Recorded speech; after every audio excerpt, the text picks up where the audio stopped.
রাসূলুল্লাহ বলে আমার সব উম্মত জান্নাতি হবে, তবে অস্বীকারী নয়, অস্বীকারী তো বেশি। আমার উম্মত হবে ৭৩ দল, তার মাঝে জান্নাতি মাত্র এক দল, মাত্র এক দল। কিলা ইয়া রাসূলুল্লাহি ওয়া মাহি, একজন সাহাবী দাঁড়ায়া গেলেন, ও প্রিয় নবীজি জান্নাতি দল কোনটা? আমি সে দলে ঢুকতে চাই, আমি সে দলে জয়েন করতে চাই। ওই সাহাবী প্রশ্ন করলো, সে দল চিনবো কেমনে? রাসূলুল্লাহর হাদিস বলছে জান্নাতি দল একটা। এই হাদিসের প্রতি আপনাদের যাদের সাপোর্ট আছে, বিশ্বাস আছে, আপনারাও একটু আওয়াজ দিয়ে বলুন তো জান্নাতি দল কয়টা? এখন জান্নাতে যেতে হলে সে দলে ঢোকা দরকার আছে না নাই? তাহলে ওই প্রশ্ন ওই সাহাবীর শুধু একা না, এই প্রশ্ন আমাদের। জান্নাতি দল তো একটা, দল দল দল দল দল মিল্লাহ। এই দেশে কত পীর আছে, কত বুজুর্গ আছে, বলে কোন দল করি না। হেন নাকি কোন দল মল নাই। তো রাসূলের উম্মত ৭৩ দল, হের কোন দল নাই, মানে হলো সে উম্মতের ভিতরেই, হে বরং বেশি ফেঁসে বইরা আছে। রাসূলের উম্মত কত দল হবে? ৭৩ দল। আর উনি কে আমার কোন দল টল নাই, উম্মতের ভিতরে তো কি মুসিবতের কথা। এগুলো শুধু সুবিধাবাদীদের কথা, এগুলো মুনাফিকদের কথা, ঠিক কি না? ওরা সবাইকে সুযোগ নিতে চায়। এজন্য মনে করে আমি যদি কই যে আমি কোনো দলমল করি না, তাহলে সব দলের নেতারা আইসা দোয়া চাইবো, পয়সা নিয়ে। আর যখন বলবে কোনো দল টল করি না, তাহলে রেজাল্ট কি দাঁড়াবে? কোনো মামলা খাওয়ার সম্ভাবনা নাই, বরং সব দল যে দলের ক্ষমতা আয়োগ ওই দলের নেতারাই করবে। আচ্ছা উনার বিরুদ্ধে মামলা দেবো কেন? উনি তো কোনো দলই বলে নাই। তাহলে একটা সেফ জোনে থাকা যায়, নিরাপদ থাকা যায়।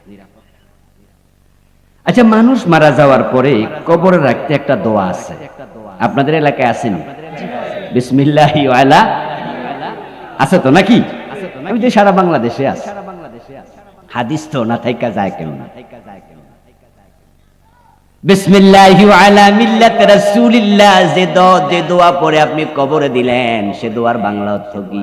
বিসমিল্লাহি আল্লাহর নামে, ওয়ালা মিল্লাতে রাসূলিল্লাহ এবং রাসূলের দলে তুলে দিলাম। তো এই যে আপনি মরার পরে বলবেন দল করি না, কইয়া লাভ নাই, আমরা ডাক্কাইয়া দলে ঢুকামু, ঠিক না? আপনি আজীবন কইছেন না আমি কোনো দল মল নাই, আর মরার পরে পাবলিক কই চলবে নাই, সব বিসমিল্লাহি ওয়ালা রাসূলের দলে ঢুকাই দিলাম। ও দোস্ত, দুনিয়ায় হামলা থেকে বাঁচার জন্য, মামলা থেকে বাঁচার জন্য, সবার থেকে সুবিধা নেয়ার জন্য দল করো নাই, কিন্তু মরার পরে পাবলিক তোমারে ছাড়বে না। যে হাসানুল কিনু, রাশেদ খান মেনন আজীবন বলছে আমরা বাসদ, আমরা জাসদ, আমরা ইসলামের ধারে কাছে নাই, আমরা বাম, আমরা বাম। মরার পরে পাবলিক হেরারও ছাড়বে না, বলবে বিসমিল্লাহি ওয়ালা।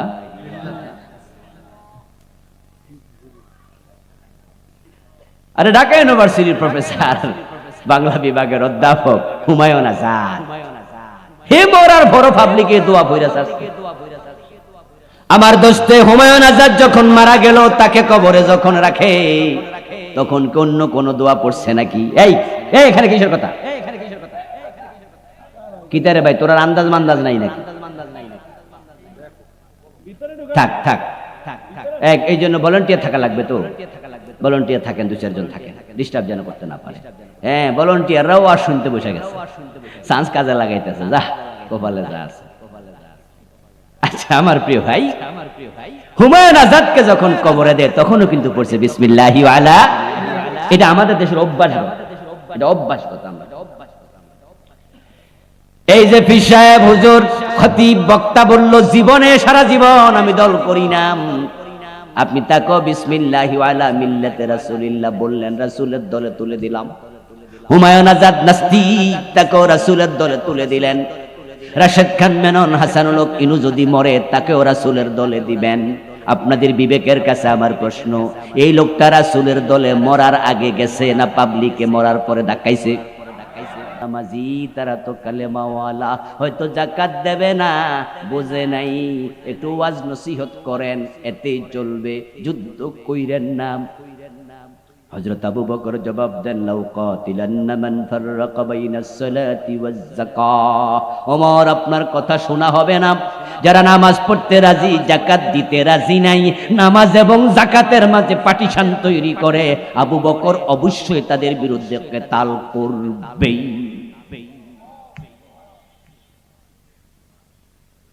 হযরত ওমর রাদিয়াল্লাহু তাআলা আনহু কতটুকু বলে, আবু বকর সিদ্দিক এবার এক কদম আগ বাড়ায়া বলতেছে, লাউ মানাউনি ইকালা কানু ইউদ্দুনাহু ইলা রাসূলিল্লাহি লাকাতালতুহুম আলা মানঈ।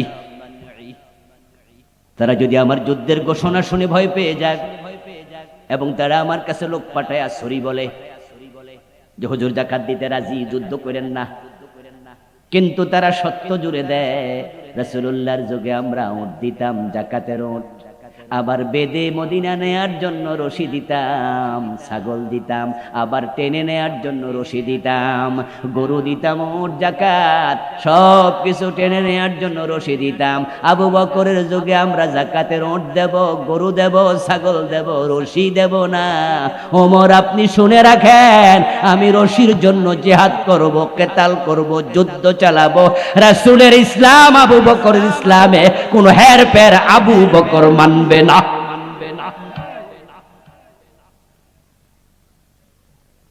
আমাদের জন্য মডেল কে? জোরে বলতে হবে, আদর্শ কে?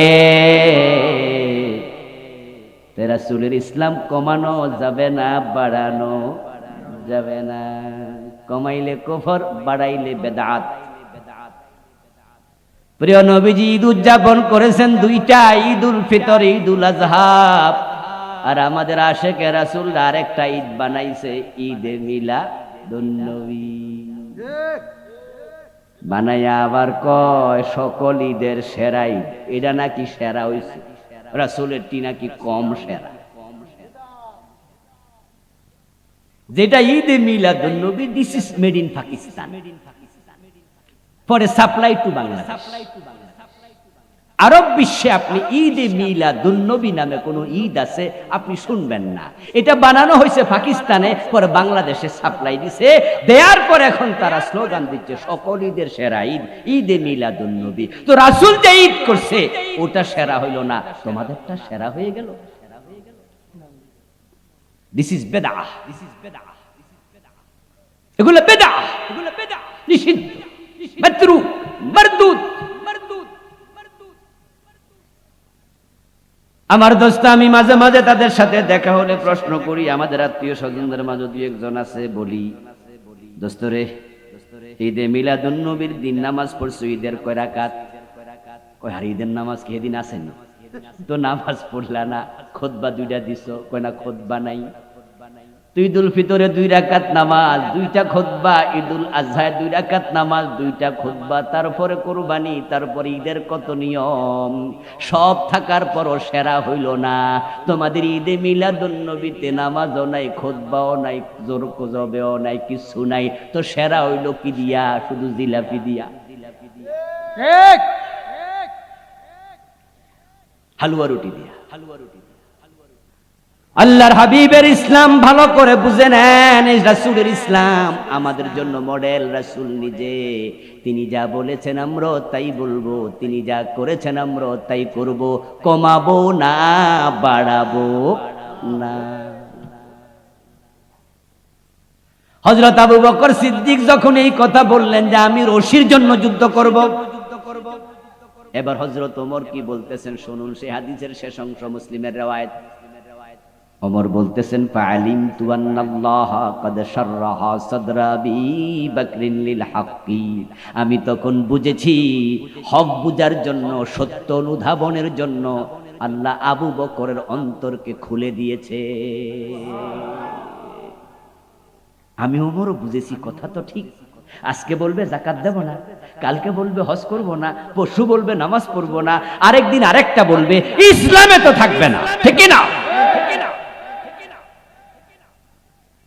এবার বলুন তো, আবু বকর যারা যাকাত দিতে অস্বীকার করেছে তাদের বিরুদ্ধে যুদ্ধ ঘোষণা করলেন। 53 বছরের বাংলাদেশে রাষ্ট্রীয়ভাবে যাকাত উসুল হয়তো হচ্ছে, অথচ যাকাত তোলা এটা কার দায়িত্ব? কার দায়িত্ব? মাশাআল্লাহ, ভালোই বুঝে দেখি এলাকার লোকেরা। যাকাত ব্যক্তিগত ইবাদত নয়, এটা রাষ্ট্রীয় ইবাদত। তুখাযু মিন আগনিয়াহিম ফাতুরাদ্দু ইলা ফুকারাইহিম, রাসূলুল্লাহ বলেন যাকাত ধনীদের থেকে নেওয়া হবে, গরিবদের মাঝে বন্টন করা হবে। এই দায়িত্ব রাষ্ট্র পালন করবে। এই জন্য আবু বকর লোক পাঠাইছে, যাকাত নিয়ে আসো। তিনি প্রেসিডেন্ট, তিনি খলিফা। লোকেরা বলছে আবু বকরের কাছে দেব না। আবু বকর বলে না হলে যুদ্ধ। الذين إن مكناهم في الأرض يقاموا الصلاة وآتوا الزكاة وأمروا بالمعروف ونهوا عن المنكر। সূরাতুল হাজে আল্লাহ বলেন, রাষ্ট্র ক্ষমতায় যখন মুসলমান যাবে তখন মুসলমান রাষ্ট্রপতি 4টা কাজ করবে। 1 নাম্বার, নামাজের আইন করে নামাজ কায়েম করবে। বাংলাদেশে নামাজের উপদেশ আর নসিহত চলছে। ভাই ভাই নামাজ পড়েন, নামাজ পড়েন, নামাজ পড়েন, ভাই নামাজে আসেন, নামাজে আসেন। ইসলামী রাষ্ট্র যখন হবে তখন বলা হবে আজানের সাথে সাথে দোকান, এর বলা হবে দোকান প্লিজ বন্ধ করো, নো বন্ধ করো, রাষ্ট্র এটা করবে। প্রিয় নবীজি কি বলেছেন? আমার মন চায় আজানের পরে কোন একজনকে ইমামের জায়গায় দাঁড় করিয়ে দিয়ে আমি কিছু যুবক সাথে নিয়ে মহল্লায় যাই, যারা নামাজে আসে নাই তাদের ঘর বাড়িতে আগুন লাগাই। দিস ইজ ইসলাম। আল্লাহর জমিনে থাকবে, আল্লাহকে সেজদা করবে না, এটা হতে পারে না। রাষ্ট্র আইন করবে, নামাজ পড়তেই এটা ইকামতুস সালাত। ইমাম আবু হানিফা, শাফি, মালিক, আহমদ ইবনে হাম্বল রাহিমাহুমুল্লাহ, সাইর ইমামের ইত্তেফাক, কোন বালেগ যদি নামাজ না পড়ে প্রমাণিত হয় তাকে জেলে দিতে হবে। ইমাম শাফি রাহিমাহুল্লাহ আরেক কদম আগাইয়া বলছে, শুধু জেলে না, দেয়ার আগে কিছু পিটুনি দিতে হবে। জেলে তাকে নামাজের জন্য প্রশিক্ষণ দেয়া হবে। যদি জেলের মাঝে নামাজে অভ্যস্ত হয়ে যায় ছেড়ে দেয়া হবে। যদি বের হয়ে আবার নামাজ ছেড়ে দেয় আবার জেলে দিতে হবে। আজানের সাথে সাথে দোকান বন্ধ হয়ে যাবে, অফিস বন্ধ হয়ে যাবে, সচিবালয়ে সচিব ইমাম হবে, মন্ত্রণালয়ে মন্ত্রী ইমাম হবে, ডিসি অফিসে ডিসি ইমাম হবে, টিওনো অফিসে টিওনো ইমাম হবে, এসপি অফিসে এসপি ইমাম হবে, ওসি অফিসে ওসি ইমাম হবে। নেতারা যখন ইমাম হয়ে যাবে দেশে দুর্নীতি এমনি কমে যাবে।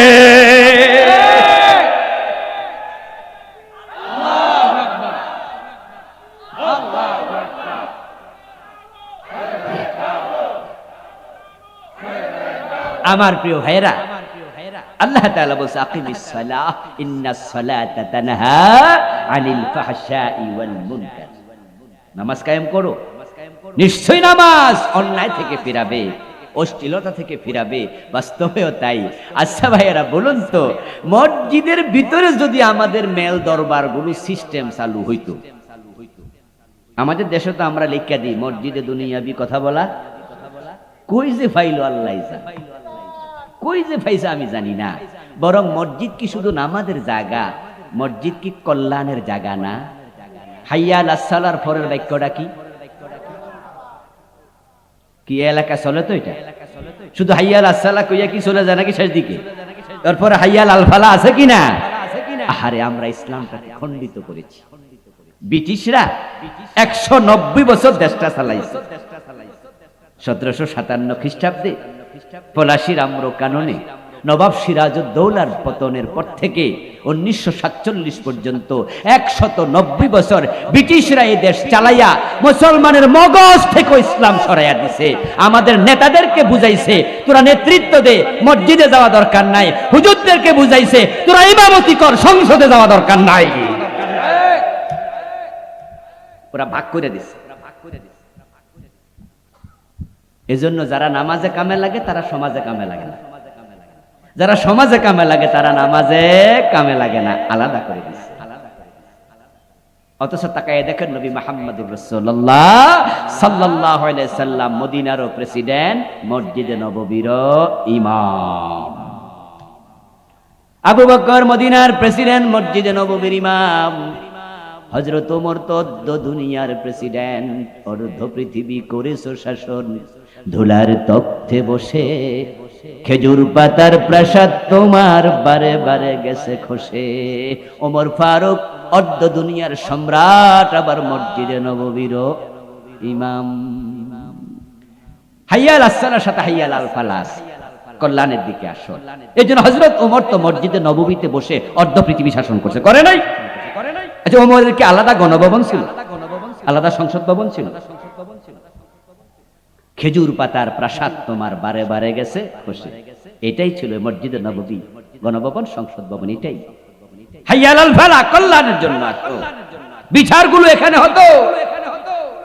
আচ্ছা, এখন বাংলাদেশে যে সিস্টেমটা চালু করা যেত যে বিচার আসার মসজিদের ভিতরে হবে, তো মসজিদে ঢুকতে চাইলে স্বাভাবিক তো মানুষ নাপাক অবস্থায় ঢুকতে চায় না, তো অজু কইরা ঢুকতো। তাইলে যারা গোশ খায়া বিচার করে তারা শুরুতে কিছু পবিত্র হইতো নাকি? তারপরে মসজিদে ঢোকার পরে মনে মনে ভাবতো, এখানে যদি গোশ খাই তাহলে আল্লাহর গজব করব।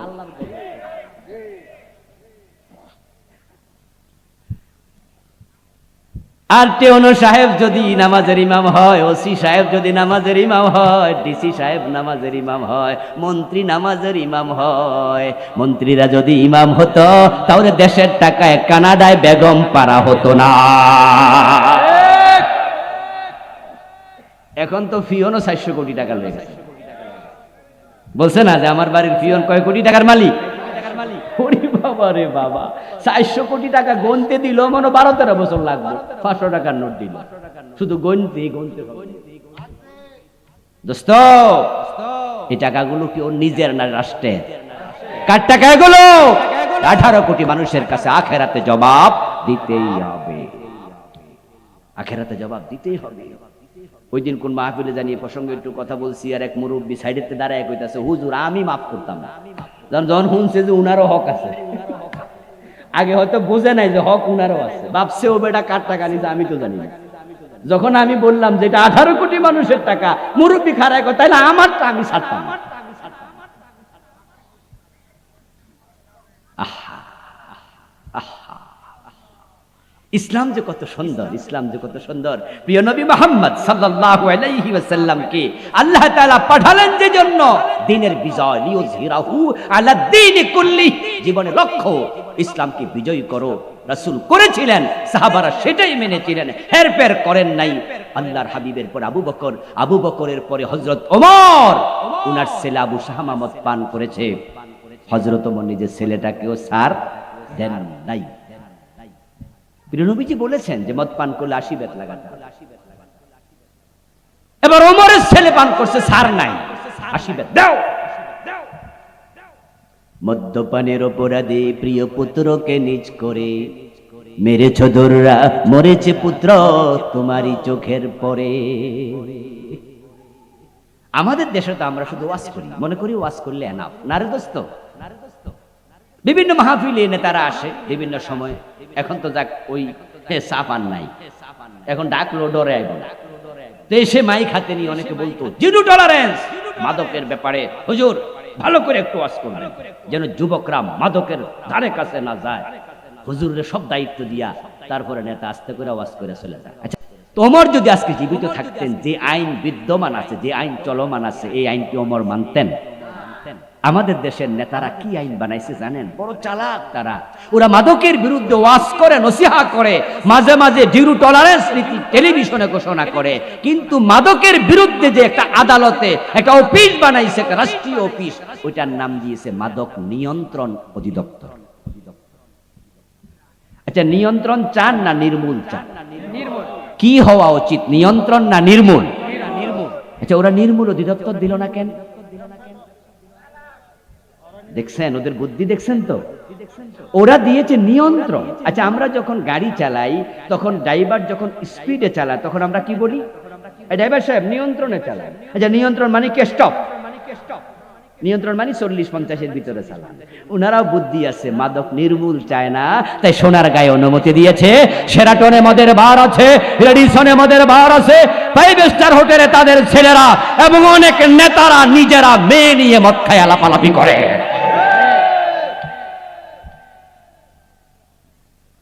ওরা অধিদপ্তরে বানাইছে নিয়ন্ত্রণ, নির্মূল চায় না।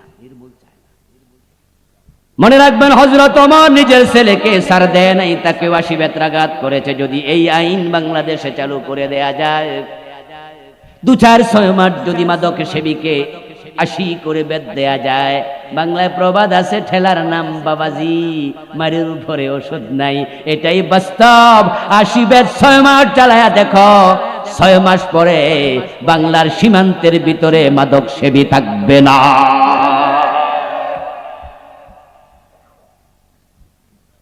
ওয়ালিয়াশহাদ আযাবাহুমা তায়েফাতুম মিনাল মুমিনিন, সূরা নূরের আয়াত। শাস্তি যখন দিব, একদল মুমিনকে দেখাও কিভাবে পিটানো হচ্ছে। মদ পান করলে 80 বেদ দেবে, টেলিভিশনে লাইভ ব্রডকাস্ট করবে, পত্রিকার হেডলাইন করবে, ভিডিও করে করে ইউটিউবে, গুগলে, ফেসবুকে দেবে। কিভাবে পিটায় অন্য মাদক সেবীরা দেখবে, দেখে মাদকের নাম ভুলে যাবে। কিভাবে পিটানো হয় দেখে যারা দেখবে, তারা দেখে খাবে না। যারা অন্যায় করেছে তারা মাইর খেয়ে খাবে না।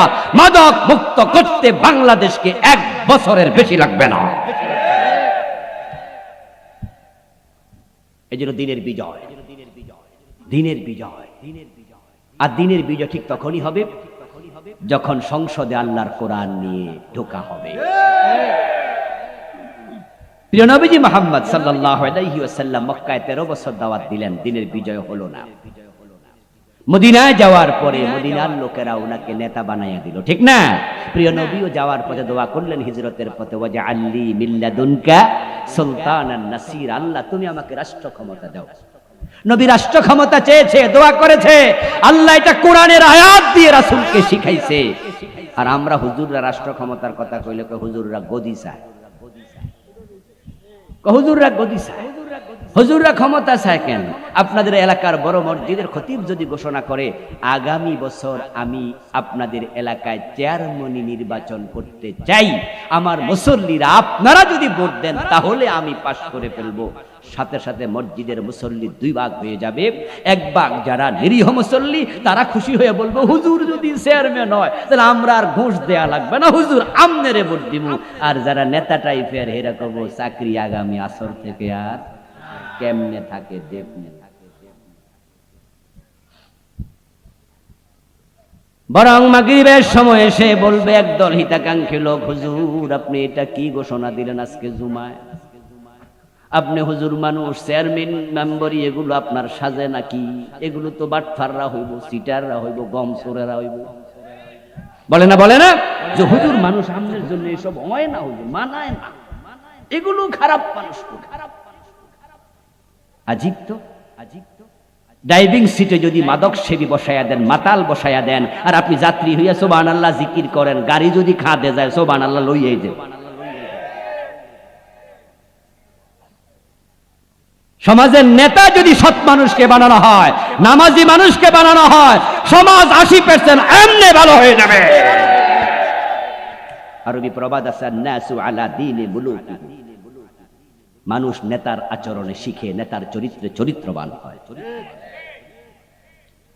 মক্কা যখন বিজয় হলো, মক্কা যখন বিজয় হলো, এই আবু সুফিয়ানরা কালেমা পড়তে বাধ্য হয়েছে। পরিবেশ বলেছে এখন আর কাফের থাকিস না, মুমিন হয়ে থাকিস। ইকরামা ইবনে আবু জেহেলের ছেলে পর্যন্ত কালেমা পড়তে বাধ্য হয়েছে।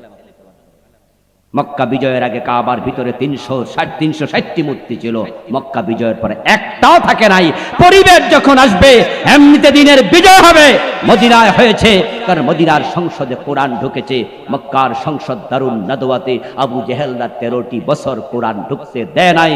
বাংলাদেশও দিন আজকে পরাজিত, আজকে গণভবন, বঙ্গভবন, সংসদ ভবন, সচিবালয়, মন্ত্রণালয়, অর্থনীতি, সমাজনীতি, শিক্ষানীতি, রাজনীতি, ইউনো অফিস, ডিসি অফিস, কোথাও কোরআন দিয়ে সংসদ চলে না, দেশ চলে না। কারণ কোরআন মসজিদ আর মাদ্রাসায় ঢুকে আছে। এই কোরআনকে মাদ্রাসার তাক থেকে, মসজিদের তাক থেকে গিলাপ ফেলে সংসদে নিয়ে যাও, সারা দেশ ইসলাম কায়েম হয়ে যাবে।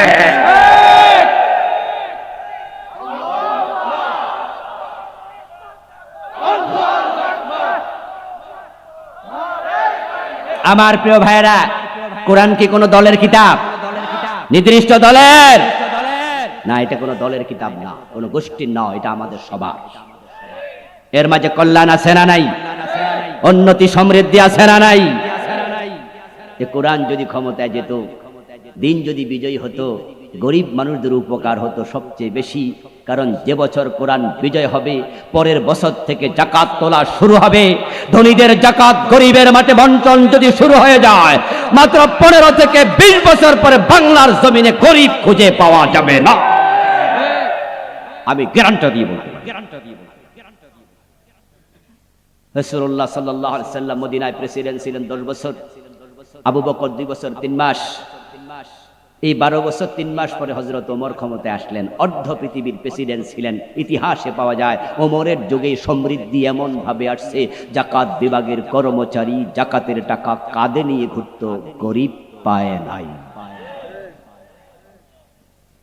বাংলাদেশের যে পরিমাণ টাকা আমেরিকায় পাঠিয়ে বাড়ি কিনেছে বেনজিরেরা, যে পরিমাণ টাকা আমেরিকা কানাডায় পাঠিয়ে বেগম পাড়া বানিয়েছে, যদি সেই টাকাগুলো শুধু ফেরত এনে গরিবের মাঝে দেয়, এতেই দারিদ্রতা চলে যাবে।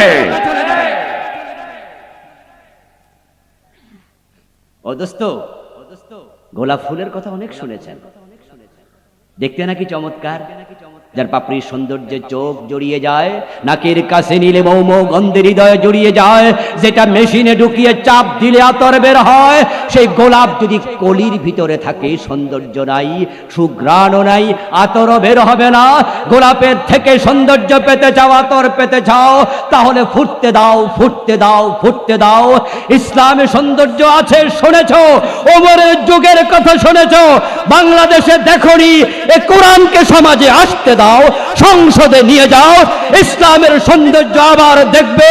যে সৌন্দর্য দেখে কাফেররা মুসলমান হতে শুরু করে দেবে।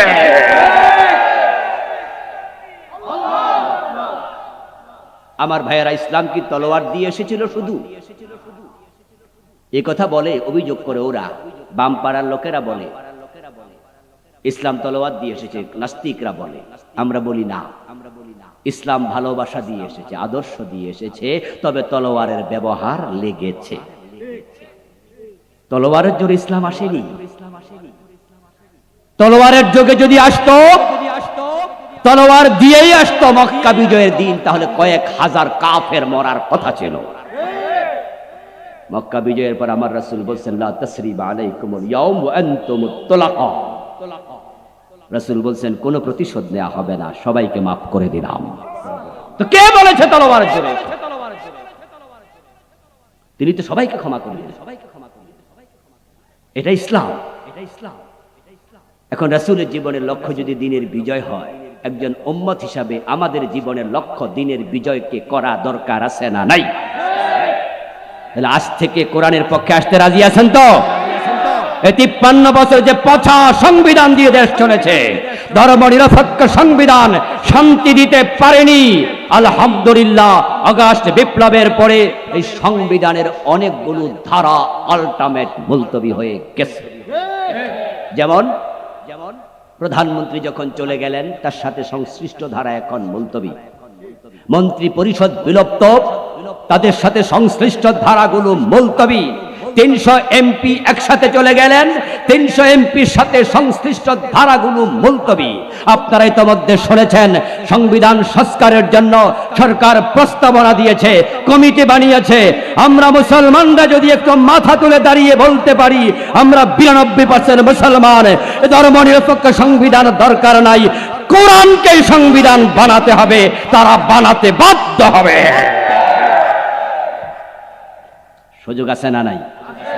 সুযোগ আছে। দাঁড়িয়ে যান, কথা বলুন, দাবি তুলুন, 53 বছর দেখেছি, সব দল দেখা শেষ, আগামীর বাংলাদেশ কোরআনের বাংলাদেশ। বলতে বলতে মরে যান, আল্লাহর কাছে গিয়ে বলতে পারেন, আল্লাহ তোমার কোরআনের পক্ষের কর্মী ছিলাম। আর যদি উল্টা জায়গায় থাকেন, বিসমিল্লাহি ওয়া আলা মিল্লাতে রাসূলুল্লাহ কইল লাভ। আল্লাহ তাআলা আমাদের সকলকে দিন বিজয়ের জন্য কাজ করার তৌফিক দিন, বলুন আমিন। প্রিয় ভাইরা, আমরা দোয়ার দিকে যাচ্ছি। যতটুকু বলেছি, আমল দরকার, কাজ দরকার। এবার কিন্তু বল অনেকটা আলেমদের কোটে। এই দেশের আলেমদের দিকে মানুষ তাকিয়ে আছে। যদি আলেমরা ইখতিলাফ ভুলে এবার এক হতে পারে, আর আলেমরা যদি একমত হয়ে ডাক দেয়, আলেমদের ঐক্য দেখলে জালেমরা লেজ তুলে পালাবে। এজন্য আসলে আমরা ভেদাভেদ ভুলে যাবো। এবার ইখতিলাফ আমরা করেছি, ইখতিলাফ ইসলামে ছিল, আছে, সাহাবীদের মাঝে ছিল, 4 ইমামের মাঝে ইখতিলাফ ছিল। এজন্য তো মাযহাব হইছে কয়টা? This is the diversity of Islam, this is the beauty of Islam. আমরা ঈমানের ব্যাপারে, কোরআনের ব্যাপারে তো কোনো ইখতিলাফ নাই। এ বিষয়ে এক হয়ে যান, এ বিষয়ে এক হয়ে যান। এবার যদি সুযোগ কাজে না লাগান, মনে রাখবেন সুযোগ বারবার আসে না, আল্লাহর কাছে জবাব দিতে হবে। আল্লাহ তাআলা উলামায়ে কেরামকে এক হওয়ার তৌফিক দাও, বলেন আমিন। প্রিয় ভাইরা, আমার লেখা 8টি বই আছে, স্টেজে বইগুলো আছে, আমার গাড়িতে আছে। সালাত নিয়ে লিখেছি, রাসূলুল্লাহর নামাজ যেমন সেভাবে নামাজ পড়বেন, অনেক ভুল নামাজের ভিতরে আছে। হাদিস দিয়ে আমি সব এনেছি। পরকাল নিয়ে 400 পৃষ্ঠার বই লিখেছি, একটি 500-র উপর হাদিস এনেছি। প্রিয় নবীর জীবনের উপরে লিখেছি, এটা গত মাসে এসেছে, যেমন ছিলেন প্রিয় রাসূল, 280 পৃষ্ঠার বই। পরিবার নিয়ে লিখেছি, শিরক নিয়ে লিখেছি, বেদাত নিয়ে লিখেছি, কুফর নিয়ে লিখেছি। আলহামদুলিল্লাহ, জরুরি বই। আমার ড্রাইভার সাহেব থেকে গাড়ি থেকেও নিতে পারবেন, স্টেজে অল্প কয়টা আছে, নেবেন। আল্লাহ তাআলা তৌফিক দান করুন।